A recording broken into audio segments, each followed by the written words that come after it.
अस्सलाम वालेकुम। उम्मीद है आप सब लोग खैरियत से होंगे।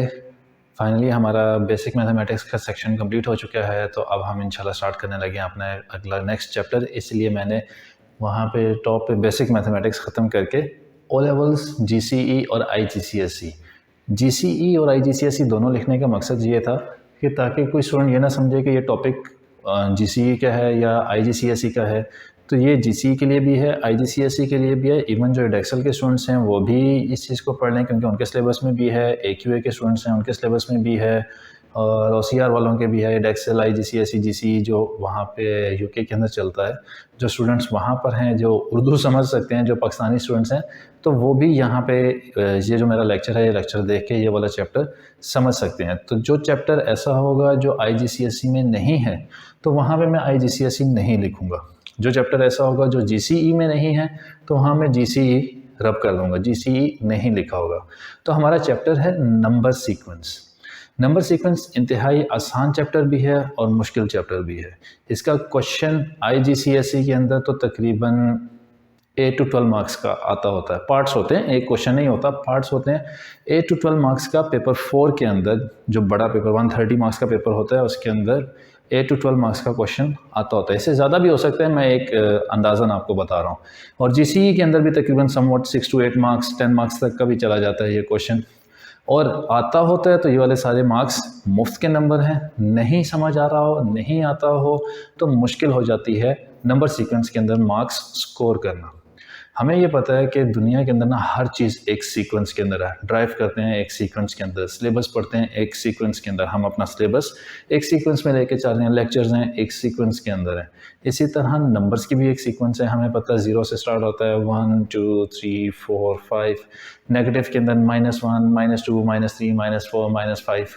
अब एग्जामिनर क्या करते हैं, वो नंबर्स की सीक्वेंस की, एक तो सीक्वेंस है ना जो हमेशा के लिए चल रही है, हमें पता है 1 से स्टार्ट होगा, फिर 2 आएगा, फिर 3 आएगा, फिर 4 आएगा, फिर 5 आएगा, फिर 6 और एंड सो ऑन, इसी तरह चलता चला जाएगा। एग्जामिनर क्या करता है कि इन नंबर्स की सीक्वेंस के अंदर थोड़ी सी हेरा फेरी करके एक नई सीक्वेंस बना देते हैं। जिस तरह यहाँ पे मैंने पहले से लेक्चर स्टार्ट करने से पहले ही बोर्ड के ऊपर मैंने कुछ सीक्वेंसेस मेंशन कर दिए, ताकि मैंने कहा कि लेक्चर ज़्यादा लंबा ना हो, पहले से मेंशन हुए हों। तो जो क्वेश्चन होता है, क्वेश्चन के अंदर सबसे पहले वो ज़्यादातर ये होता है कि पहले पार्ट के अंदर कोई एक सीक्वेंस या 2 सीक्वेंस दिए होंगे, और कहेंगे कि इसकी नेक्स्ट 2 टर्म्स, नेक्स्ट 3 टर्म्स या नेक्स्ट 4 टर्म्स आप फाइंड करें और मेंशन कर दें। तो अगर नेक्स्ट 2 टर्म्स या 3 टर्म्स का क्वेश्चन होता है, तो वो जस्ट 2 मार्क्स का क्वेश्चन, एक छोटा सा क्वेश्चन होता है। और कई बार ऐसे स्टूडेंट्स के साथ ये चीज़ हो जाती है कि उन्हें ये भी नहीं आइडिया हो रहा होता कि हम यहाँ पे, अच्छा अगला नंबर कौन सा आएगा, ये क्या अजीब सीक्वेंस है एग्जामिनर ने दे दी हमें, ये भी नहीं समझ लग रहा कि कैसे हम इसको सॉल्व करेंगे, अगला नंबर क्या आएगा, समझ ही नहीं आ रहा सही है या गलत है। तो कुछ डिफरेंट सीक्वेंसेस मैंने यहाँ पर बनाए हैं, और एक छोटी सी टिप मैं आपको बताऊंगा इन सीक्वेंसेस को सॉल्व करने के लिए, ताकि हमें ये पता लग जाए कि नेक्स्ट सीक्वेंस, इस सीक्वेंस के अंदर, इन सीक्वेंसेस के अंदर नेक्स्ट नंबर कौन सा आता है। क्वेश्चन यही होगा, right on the next 3 terms of the following sequence, और 2 टर्म्स और 4 टर्म्स जो भी होंगी। स्टार्ट करते हैं। देखें, अब सबसे पहली सीक्वेंस है 2 4 6। यहाँ पे हमें देख के पता लग रहा है कि हर नंबर में, हर टर्म के अंदर, ये जो नंबर होता है ना, पहला, दूसरा, तीसरा, इनको हम टर्म्स कहते हैं। ये एक सीक्वेंस है, और इस सीक्वेंस के अंदर this is first term, this is second term, this is third term, this will be fourth term जो हम मेंशन करेंगे अभी, ये फिफ्थ टर्म, और ये सिक्स्थ टर्म हो जाएगी। तो पहली टर्म में 2 ऐड करें तो 4 आ जाता है, सेकंड टर्म के अंदर 2 ऐड करें तो 6 आ जाता है। हमने क्या करना होता है यहाँ पे, ये तो आसान है ना, सारी सीक्वेंस के अंदर हम करेंगे प्रैक्टिस एक चीज़ की। वो क्या, हम हर 2 टर्म्स के दरमियान डिफरेंस फाइंड करेंगे। क्या चीज़ फाइंड करेंगे? डिफरेंस। जिस तरह 2 और 4, पहली 2 टर्म्स के दरमियान जो डिफरेंस है दैट इज 2। ठीक है। नेक्स्ट 2 टर्म्स के दरमियान 4 और 6, इनके दरमियान जो डिफरेंस है दैट इज ऑल्सो 2। तो इसका मतलब ये हुआ कि 6 और उससे अगली टर्म, उनके दरमियान भी जो डिफरेंस होगा वो क्या होगा? 2 का। अब एक चीज़ और इम्पॉर्टेंट, क्या ये पॉजिटिव 2 का डिफरेंस है या नेगेटिव 2 का डिफरेंस है? पॉजिटिव 2, भाई 2 प्लस हो रहा है, +2 +2। तो इसका मतलब 6 और अगली टर्म के दरमियान भी +2 होना चाहिए। तो 6 + 2 8, इसी तरह 8 + 2 10, 10 + 2 12 हो गया। आसान सीक्वेंस था ना, बेसिक है। नेक्स्ट 4 और 9, 4 और 9 के दरमियान कितना डिफरेंस आ रहा है? 9 आ रहा है, +5 का डिफरेंस आ रहा है। ठीक है, तो ये +5 कैसे? टर्म माइनस प्रीवियस टर्म, +5 का डिफरेंस। 9 और 14 के दरमियान कितना डिफरेंस आ रहा है? +5 का डिफरेंस आ रहा है, +5 टर्म माइनस प्रीवियस टर्म, 14 - 9 +5। तो इसका मतलब ये हुआ कि 14 और उससे जो नेक्स्ट टर्म है उसके दरमियान भी +5 का डिफरेंस होगा, +5।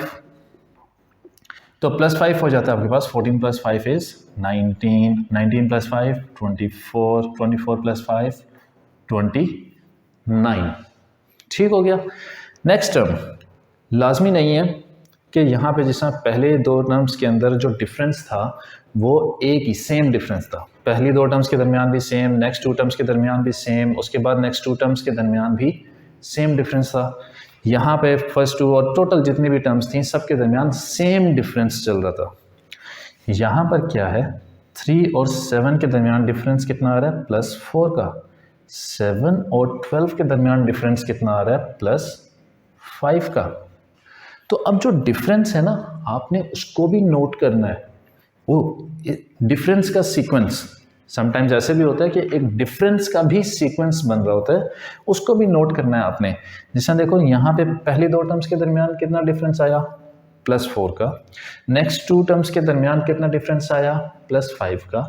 तो डिफरेंस का जो सीक्वेंस बन रहा है कि डिफरेंस भी बाय 1 इंक्रीज करता जा रहा है। तो इसका मतलब ये हुआ कि नेक्स्ट 2 टर्म्स 12 और उससे अगली जो टर्म होगी इनके दरमियान जो डिफरेंस होगा वो +6 का होगा। इसके बाद जो नेक्स्ट 2 टर्म्स होंगी उनके दरमियान जो डिफरेंस होगा वो +7 का होगा। तो 12 + 6 18, 18 + 7 25। अब 25 + 7 होगा या +8? +8 होगा। तो 25 + 8 इज 33। इस वाले पार्ट में क्या हुआ? डिफरेंस एक जैसा नहीं था, डिफरेंस के अंदर भी एक सीक्वेंस था, हमने उसको पिक करना होता है। और वो चीज़ पिक आप तभी कर पाएंगे जब आप इस तरह डिफरेंसेस बनाना स्टार्ट करेंगे। ठीक है। नेक्स्ट 11 प्लस, मतलब 15 और 11 के दरमियान डिफरेंस +4 का। 15 और 21 के दरमियान, मतलब 21 - 15 +6। ओके, यहाँ पे सीक्वेंस के अंदर, सीक्वेंस के डिफरेंस के अंदर 1 ऐड होता जा रहा था डिफरेंस में, यहाँ डिफरेंस के अंदर 2 ऐड हो रहा है। तो इसका मतलब 21 और 21 से जो नेक्स्ट टर्म होगी उसके दरमियान जो डिफरेंस होगा वो +8 का होगा, डिफरेंस का सीक्वेंस। तो यहाँ पर आ जाएगा +8। तो 21 + 8 इज 29। तो 29 और उससे नेक्स्ट टर्म के दरमियान डिफरेंस हो जाएगा +10 का। 29 + 10 इज 39 और फिर +12 51। ठीक हो गया। फिर 1 4 9। अब नॉर्मल देखो, हुई 1 और 4 और फिर 9, ये क्या चक्कर है? किसी के जहन में तो ये भी आ सकता है कि 1 का स्क्वायर 1, 2 का स्क्वायर 4, 3 का स्क्वायर 9। इसका मतलब नेक्स्ट 4 का स्क्वायर होगा, नेक्स्ट 5 का स्क्वायर, नेक्स्ट 6 का स्क्वायर। लेकिन ये स्क्वायर वाली बात मैंने सीक्वेंस बनाया, मुझे पता है, कोई और बहुत अच्छा माइंड किसी का चल रहा है उसके माइंड में आ गई, लेकिन जब नहीं आ रही चीज़ तो फिर क्या करेंगे भाई? डिफरेंस बनाएंगे। 1 और 4 के दरमियान डिफरेंस +3 का, 4 और 9 के दरमियान डिफरेंस +5 का। तो इसका मतलब 9 और नेक्स्ट टर्म के दरमियान डिफरेंस +7 का होगा। तो 9 + 7 16 आ गया, 4 का स्क्वायर। 16 और नेक्स्ट टर्म के दरमियान डिफरेंस +9 का, 16 + 9 25, 5 का स्क्वायर आ गया। और 5 + 11 36, या आप ये कह दें कि 6 का स्क्वायर आपके पास आ गया। तो यहाँ पे जो हमारे पास डिफरेंसेस पहला हमने देखा, पहले दो सीक्वेंसेस हमने देखे जिसके अंदर डिफरेंसेस सेम थे, आसान था। फिर हमने एक डिफरेंसेस देखे जिसके अंदर 2-3 डिफरेंसेस हमने देखे हैं जिसके अंदर सीक्वेंसेस हमने देखे हैं जिसके अंदर डिफरेंस सेम नहीं है, डिफरेंस भी चेंज हो जाता है।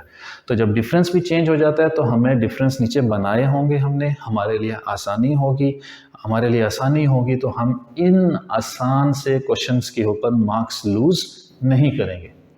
अगले 4 सीक्वेंसेस रह गए हैं, इनको देखते हैं।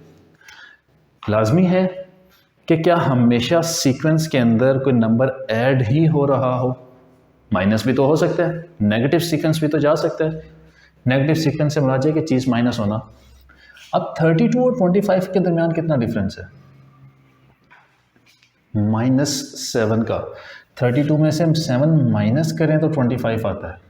तो ये जो डिफरेंस है ना, ये एग्जैक्ट ठीक निकलेगा। कैसे? कि आप टर्म माइनस प्रीवियस टर्म, जो उनसी भी टर्म, 2 टर्म्स का आप डिफरेंस देख रहे हैं तो उसमें जो आगे वाली टर्म है उससे पिछली टर्म माइनस करनी होती है।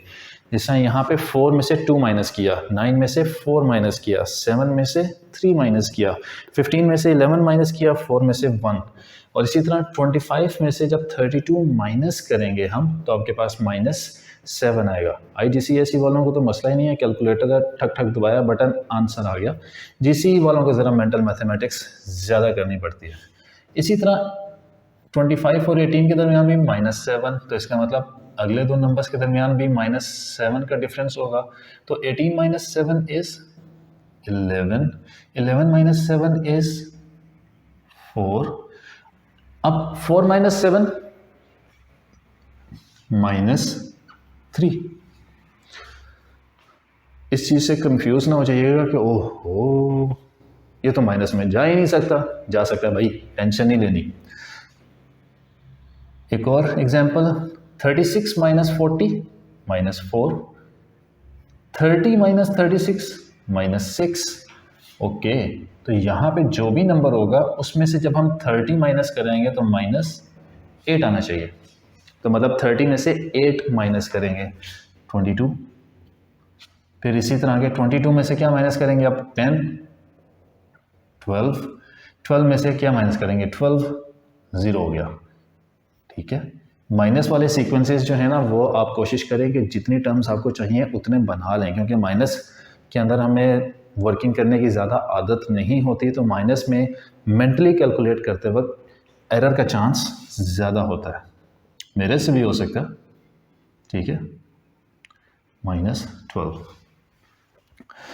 नेक्स्ट, अच्छा अब ये जो 2 सीक्वेंसेस है ना, एक सेम नंबर ऐड हो रहा, सेम नंबर माइनस हो रहा, ऐड हो रहे हैं लेकिन डिफरेंसेस के अंदर एक सीक्वेंस है, प्लस होते जा रहे हैं।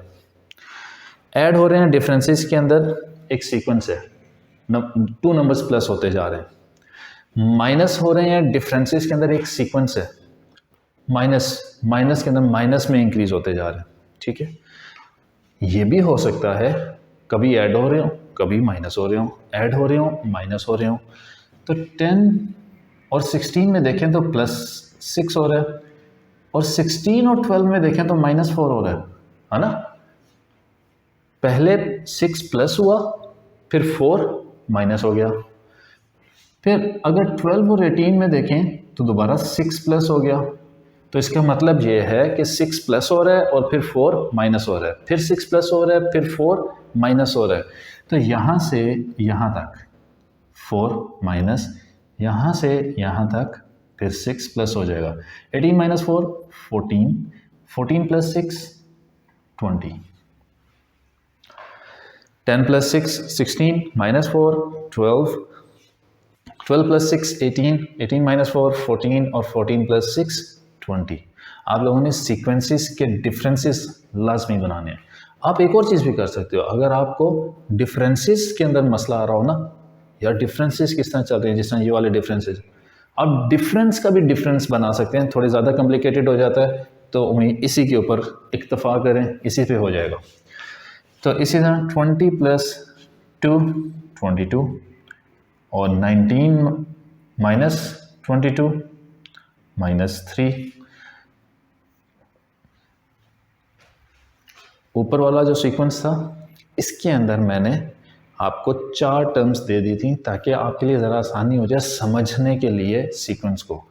एग्जामिनर जो है वो कई बार आपको सिर्फ 2 टर्म्स या 2 टर्म्स नहीं 3 टर्म्स मिनिमम दे देते हैं और 3 टर्म्स के अंदर ही आपको सीक्वेंस पकड़ना होता है। अब +2 हो रहा है, फिर -3 हो रहा है, यहीं पे बात रुक गई है। इसके बाद मेरे पास 19 को किसी के साथ कंपेयर करने के लिए मेरे पास कुछ नहीं है। तो अब जो पहली 2 चीज़ें आपके पास डिफरेंसेस आया ना, आप उन्हीं को लेके आगे चलोगे। +2 -3 फिर +2 ही होगा भाई, 21 फिर -3, ठीक है। अब अगला जो नंबर है उसमें से अगर मैं 21 माइनस करूं तो -3 आएगा। तो मैं या 21 में से 3 माइनस कर लो तो 18 और +2 20। ठीक होगी बात।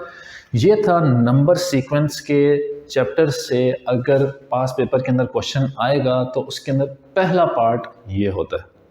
कभी नहीं भी हो सकता, एग्जामिनर है उसकी मर्जी है। मैं जो भी बात करता हूँ वो अभी तक जो पास पेपर्स हो चुके हैं, जितने एग्जाम्स हो चुके हैं, उसके अंदर जो मेजॉरिटी चीज़ हो रही होती है उसको बेस बना के करता हूँ।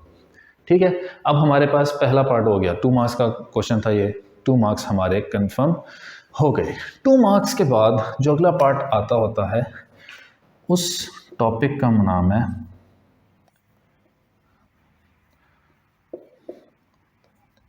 अरिथमेटिक। यार मुझे इसके स्पेलिंग भूल जाते होते हैं हमेशा। अर्थ में, खैर इसको अर्थमेटिक, यस,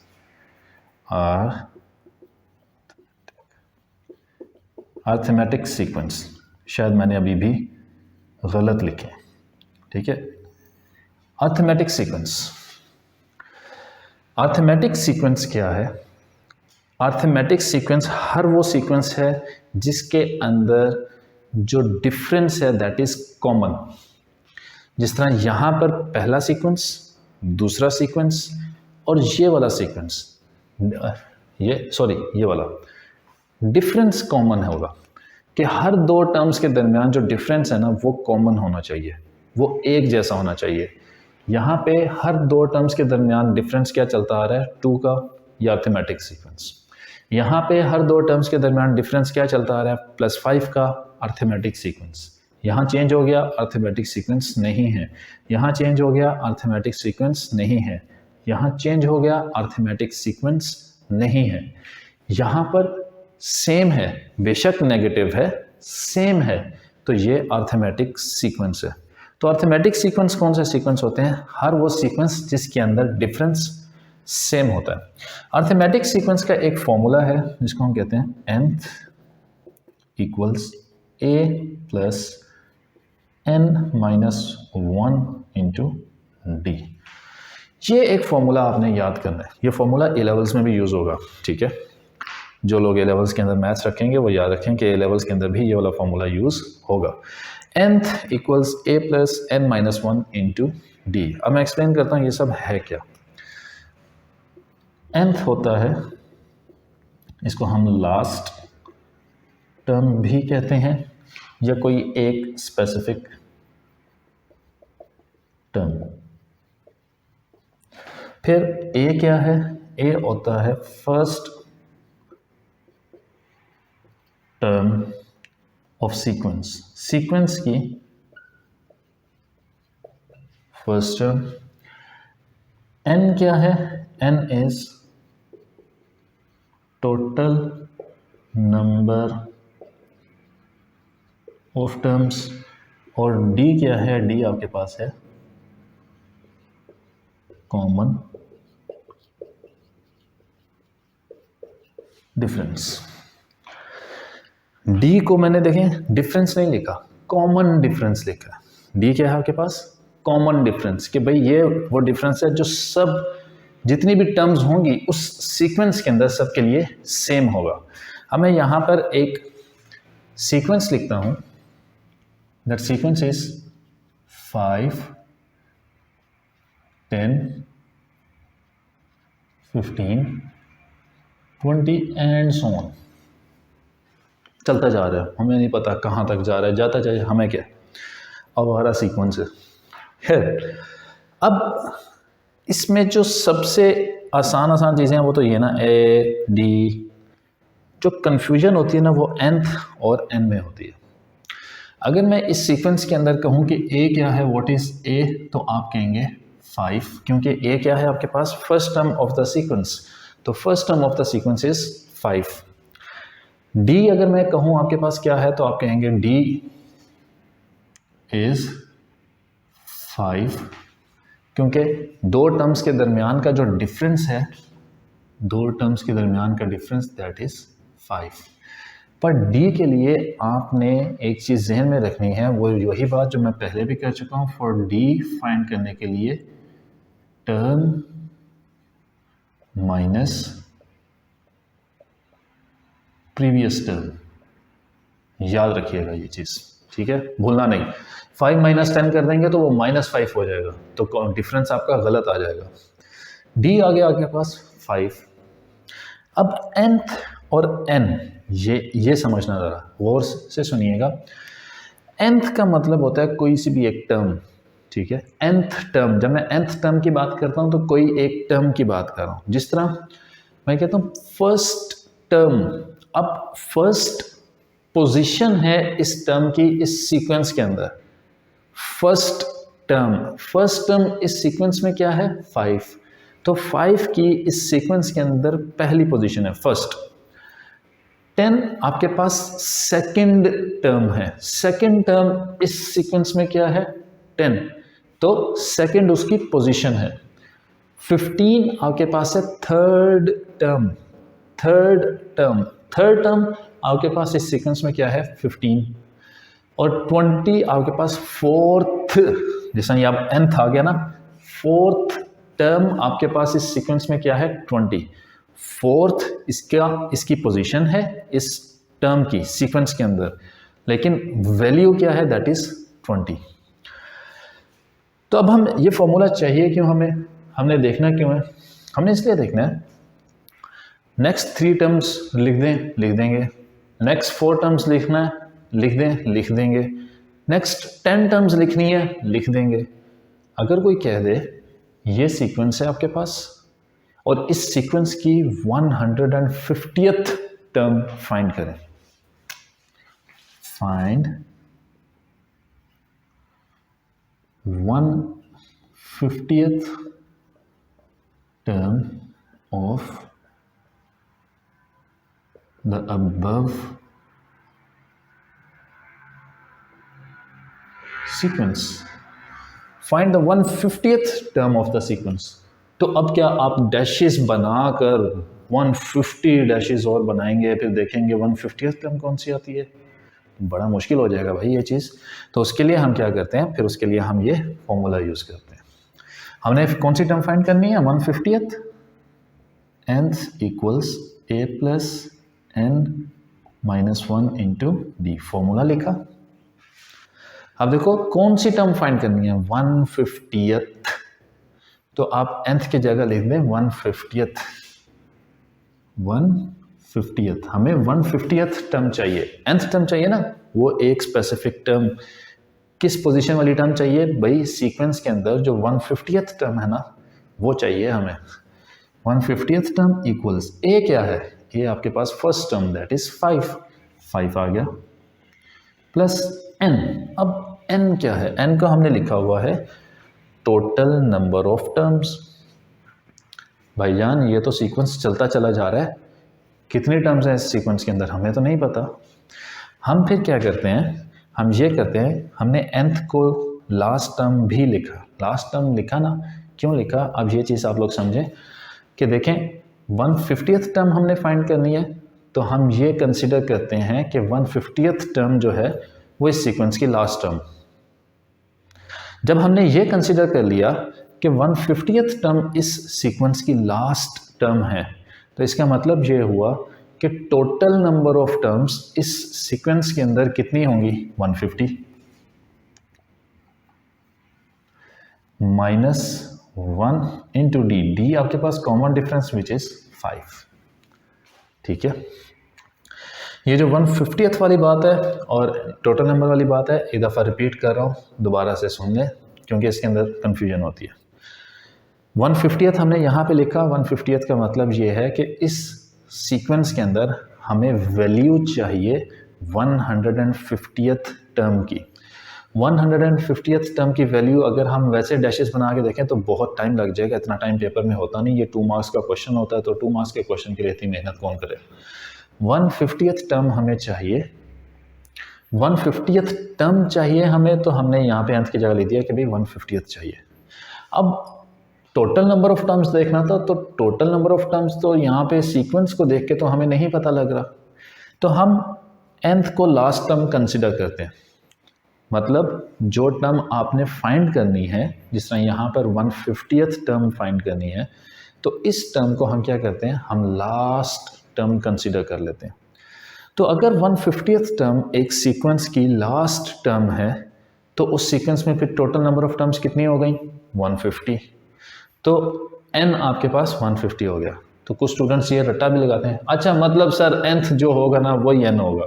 हाँ भाई वही होगा, ठीक है, लेकिन उसको रट्टा लगाने की बजाय बेशक रिवाइंड करके मेरी बात दोबारा सुन लें, समझ लें तो ज़्यादा अच्छी बात है। तो इसको हम सॉल्व करते हैं। 150th equals 5 plus 150 minus 1 is 149 into 5। 149 को 5 से अगर हम मल्टीप्लाई करते हैं तो क्या आंसर आता है यार। मेरी मेंटल मैथ्स जो है ना आजकल ज़रा ख़राब हो गई है, ठीक है। तो 150 मल्टीप्लाई बाई 5 क्या होता है, 750। 750 में से अगर हम 5 माइनस कर दें तो 745 plus 745, so 150th equals 750।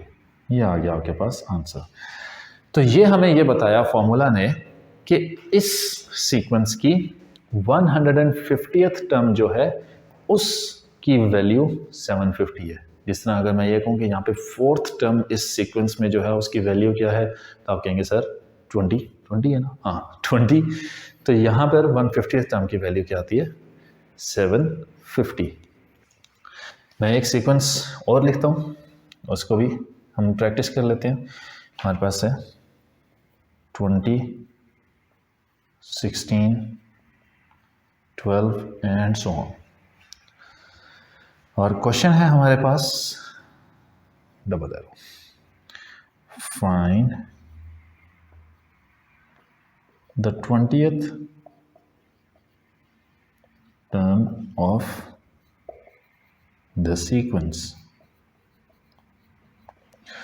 Find the 20th term of the sequence. हमें सीक्वेंस की 20th टर्म चाहिए। हमारे पास फॉर्मूला क्या है, nth equals a plus n minus 1 into D. अगर हमारे पास a आ जाए, n आ जाए और d आ जाए तो हम फाइंड कर सकते हैं इस सीक्वेंस की जोन सी भी टर्म फाइंड करना चाहते हैं। ओके, a क्या है आपके पास, a इज 20 जो फर्स्ट टर्म है, ठीक है। d क्या है आपके पास, d हमने फाइंड करना है, तो d का मतलब होता है कि any term minus previous term. तो 16 माइनस 20, 16 माइनस 20 आपके पास आंसर आता है -4। तो d की वैल्यू आ गई -4। अब फाइंड कौन सी करनी है टर्म, इस सीक्वेंस के अंदर तो 20th टर्म है, तो 20th इक्वल्स a क्या है आपके पास 20 प्लस n माइनस 1। अब n क्या होगा, 20th टर्म फाइंड करनी है, तो इसका मतलब भाई यही है कि 20 नंबर ऑफ टर्म्स इस सीक्वेंस के अंदर हम कंसिडर करेंगे। तो 20 माइनस 1 इंटू डी क्या है -4। जब d नेगेटिव हो जाए ना तो ब्रैकेट्स के अंदर लिखना याद से, ठीक है, क्योंकि ब्रैकेट्स के अंदर ना लिखने की वजह से बहुत सारे स्टूडेंट्स जो है माइनस प्लस माइनस की गलती करते हैं। मैं इसको आपको बता भी देता हूँ, लिख के ये सॉल्व कर लूँ पहले कि वो मिस्टेक क्या होती है। 20th इक्वल्स 20 प्लस, अब 20 माइनस 1 होता है 19, ठीक है। और 19 इंटू 4 क्या आंसर आता है 76, क्योंकि 20 इंटू 4 80, 80 माइनस 4। अब 19 आएगा, पहले हम लिख लेते हैं यहाँ पे 19 into minus 4 equals 20 plus plus आएगा माइनस आएगा माइनस आएगा 19 इंटू माइनस 4 इज माइनस 76 और इसका आंसर आ गया आपके पास 20 माइनस 76 इज माइनस 56। तो 20th टर्म इस सीक्वेंस की आ गई आपके पास माइनस 56। सॉरी, एक्सक्यूज मी।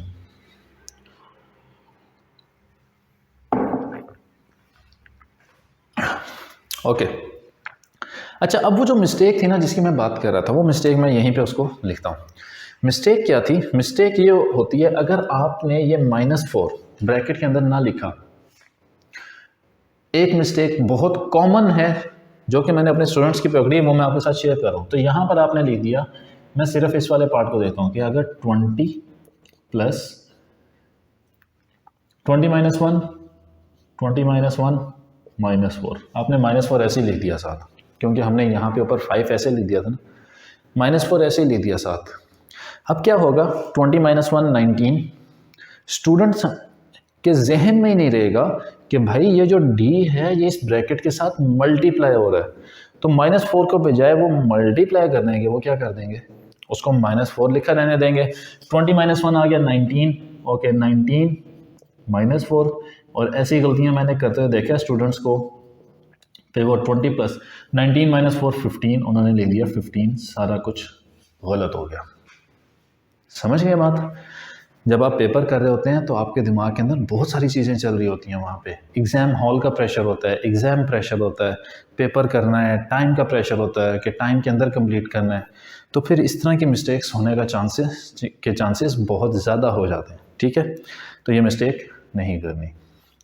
2 एग्जाम्पल्स हो गई। अब 1-2 एग्जाम्पल्स और करते हैं डिफरेंट। मैं आपको एक बल्कि क्वेश्चन लिख देते हैं, ठीक है। The nth term of a sequence is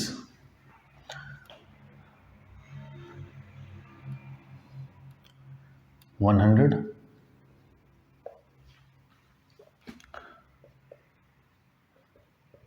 The common difference is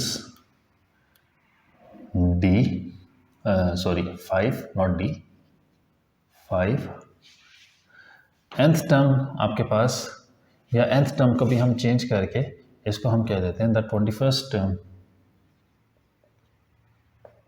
The 21st term of a sequence is 100. The common difference is 5. Find the first term of the sequence. Question है, the 21st term of a sequence is 100. The common difference is 5. Find the first term of the sequence. Formula वही use होगा, nth equals a plus n minus 1 into d, nth plus a minus 1 into d। और values देखते हैं कि हमारे पास इस question के अंदर, इस स्टेटमेंट के अंदर कौन कौन सी इंफॉर्मेशन हमें गिवन है। तो वो इंफॉर्मेशन ज़रा हम साइड पे लिखते हैं। हमारे पास 21st टर्म है, ओके 21st टर्म हमें पता है दैट इज़ 100। और उसके बाद हमें और क्या पता है, कॉमन डिफरेंस पता है, d हमें पता है 5 है। तो अगर 21st टर्म 100 है तो दैट मीन्स इस सीक्वेंस के अंदर जो एग्जामिनर है, जो क्वेश्चन बनाने वाला है, उसने 21 टोटल टर्म्स कंसिडर की हैं। तो इसका मतलब क्या हुआ कि n भी आ गया आपके पास 21। a हमारे पास नहीं है, वही हमने फाइंड करना है। तो हमारे पास देखें 3 चीज़ें आ गई, 21st टर्म आ गई, d आ गया, n आ गया।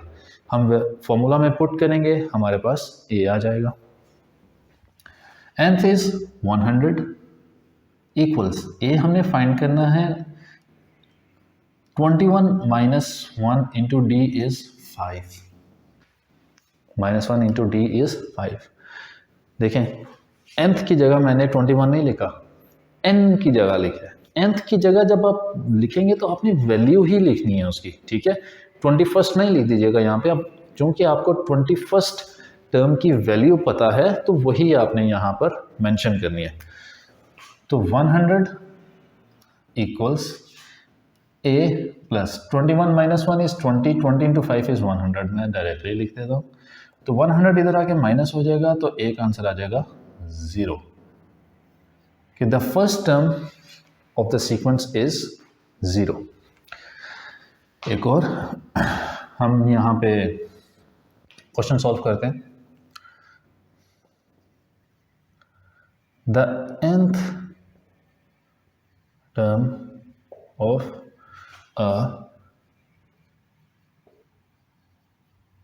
Sequence is 100। मैं सेम क्वेश्चन यूज कर रहा हूँ, थोड़ी सी इसके अंदर वैल्यूज को चेंज कर दूंगा, ठीक है। Is 100, the first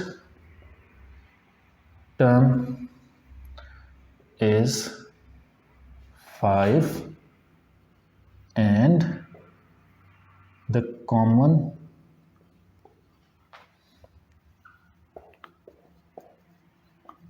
difference is 5, yeah, and the common difference is 10. Find the total number, पूरा लिख देते हैं, find the total number of terms in the sequence. The nth term of a sequence is 100, the first term is 5 and the common difference is 10. Find the total number of terms in the sequence. हमारे पास formula nth equals a plus n minus 1 into D. और अब question में से देखते हैं कि हमारे पास कौन कौन सी चीज़ें गिवन है, कौन कौन सी वैल्यूज़ गिवन है, क्या क्या इंफॉर्मेशन हम निकाल सकते हैं। साइड पे लिख लेंगे, आसानी हो जाती है ना उससे। nth टर्म हमें पता है लेकिन हमें ये पोजीशन नहीं पता ये क्या है। अब वो nth है, पिछले क्वेश्चन में पता था कि ये 21st टर्म बन रही है, अब ये nth है, हमें नहीं पता, कोई भी हो सकती है, तो हम उसको nth ही लिखेंगे। फर्स्ट टर्म बता दिया गया, फर्स्ट टर्म क्या है, फर्स्ट टर्म 5 और कॉमन डिफरेंस नहीं, ये थोड़ा सा क्वेश्चन के अंदर चेंज की जाएगी। अगर फर्स्ट टर्म जो है आपके पास, हम इसको कर देते हैं 10, ठीक है, ताकि हमारा आंसर जो है वो डेसिमल में, पॉइंट्स में या फ्रैक्शन में ना आए, लेकिन आ सकते हैं, उसमें आपने परेशान नहीं होना। फर्स्ट टर्म आपके पास आ गई 10। कॉमन डिफरेंस क्या है, कॉमन डिफरेंस आपके पास 10। हमने क्या फाइंड करना है, n हमने फाइंड करना है, हमें नहीं पता। अब nth टर्म हमें पता है, दैट इज 100, इसकी जगह हमने लिख दिया 100 इक्वल्स, फर्स्ट टर्म हमें पता है 10, हमने लिख दिया 10। n हमें नहीं पता, n माइनस 1 इंटू डी क्या है आपके पास 10, हमने यहाँ पर भी लिख दिया 10।